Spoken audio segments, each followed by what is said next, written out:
Ashamaa kabajamtootaa fi jaallatamtoota maatiiwwan miidiyaa Kiilolee.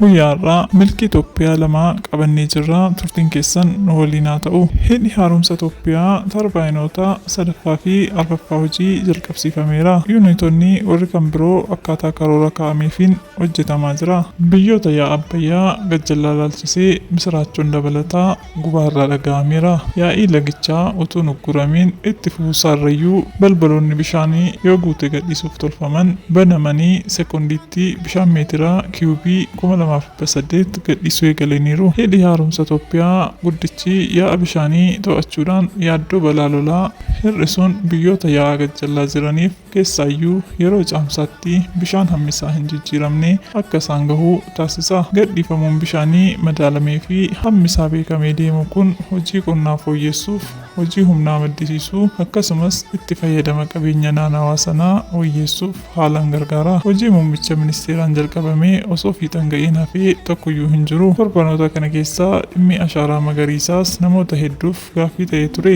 Haa ta'u malee karoora qabameef olitti biqiltuun dhaabamee uummata raajeffachiiseera. Dr. Abiy wanti yaadnee osoo hin milkeessin warra aduun itti dhihuu miti. Kanaafis yeroo tokkotti biqiloota miliyoona 615.7 dhaabuu dandeenyeera jechuunis dubbataniiru. Itoophiyaan karaa hundaan milkaa'ina addaa irra jirti. Ashaaraa magariisa dhaabuun qilleensa faalamaa dhorkaa soorata lammiileef illee hedduu kan gargaaruu fi turizimii biyyaa ofitti harkisuuf gahee guddaa taphata.